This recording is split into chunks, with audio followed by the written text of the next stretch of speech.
Perkenalkan, nama saya Skatrianto dengan NIM 121370184 dari Prodi Teknik Pertambangan angkatan 2021. Nah, di sini saya akan menjelaskan tentang mineral silikat mulai dari pengertian hingga pengklasifikasiannya. Yang pertama itu adalah pengertian. Berasal dari kata silikat yang berarti mineral ini berasal dari unsur silikat dan aluminium silikat, yang dimana unsur mineral ini menjadi mineral pendominasi dalam kerak bumi. Karena hampir 95% mineral yang pernah ditemukan di kerak bumi adalah mineral silikat dengan pendominasian oleh mineral feldspar dan kuarsa. Kemelimpahan dari mineral ini dikarenakan terdapat banyak unsur oksigen, silikat, dan aluminium yang terdapat dalam kerak bumi dengan persentase oksigen sebanyak 47%, silika sebanyak 28%, dan oksigen sebanyak 8%. Kemelimpahan ini menjadikan mineral silika menjadi pendominasi atas pembentukan batuan-batuan yang ada di kerak bumi.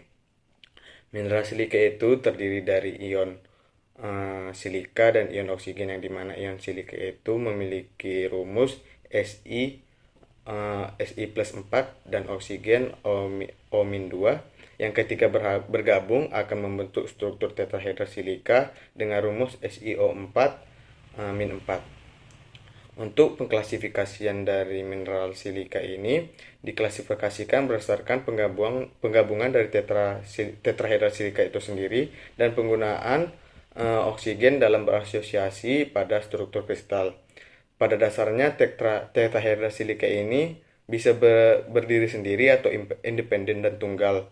Namun ada juga yang bergabung dengan atau berasosiasi dengan tetrahedral lain dengan menggunakan unsur atau atom oksigen secara bersama-sama, baik itu jumlah atomnya itu 1, 2, 3 atau lebih dari 3. Karena ada penggabungan tetrahedral tersebut membuat struktur mineral baru dalam mineral silika.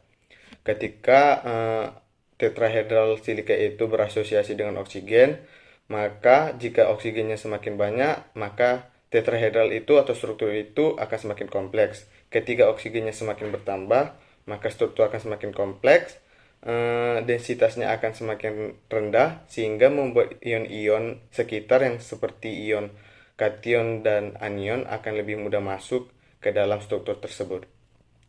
Untuk pengklasifikasiannya, berdasarkan pengklasifikasian mineral ini diklasifikasikan berdasarkan dari penggunaan tetrahedral dan berasosiasi dengan oksigen dari beberapa tetrahedral.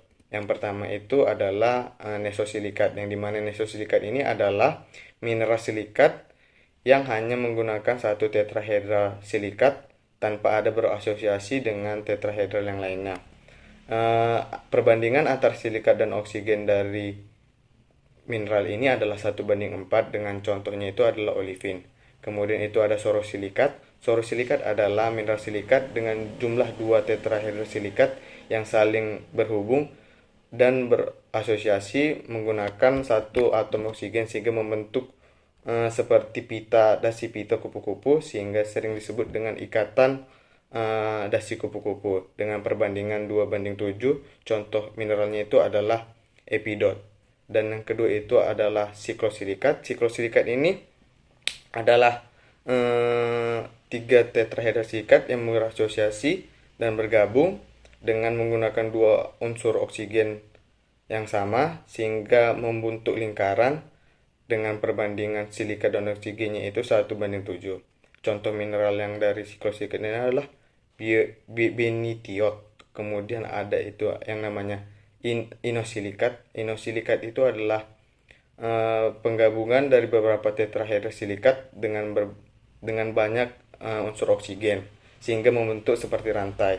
Dan inosilikat ini terbagi atas 2 tipe. Yang pertama itu adalah tipe rantai tunggal dan kedua itu adalah rantai ganda, yang dimana rantai tunggal ini akan membentuk rantai yang panjang tetapi hanya memiliki satu rantai atau tunggal. Contoh mineralnya itu adalah piroksen. Dan kedua itu adalah rantai berganda, sama seperti rantai tunggal itu, tetapi dia memiliki 2 rantai yang panjang sehingga disebut dengan rantai ganda. Contoh mineralnya itu adalah ampibol.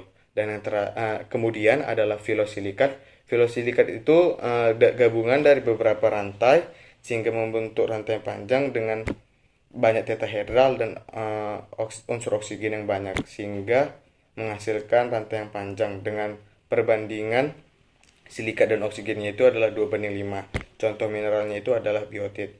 Dan yang terakhir itu adalah tektosilikat, yang dimana tektosilikat ini adalah mineral silikat yang tetrahedral silikat dan oksigennya itu akan berasosiasi dan membentuk tiga dimensi.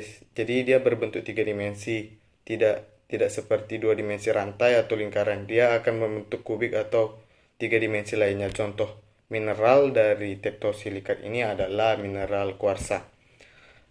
Berikut penjelasan dari saya. Jika ada kesalahan dari kata-kata saya, mohon dimaafkan. Sekian dari saya. Terima kasih.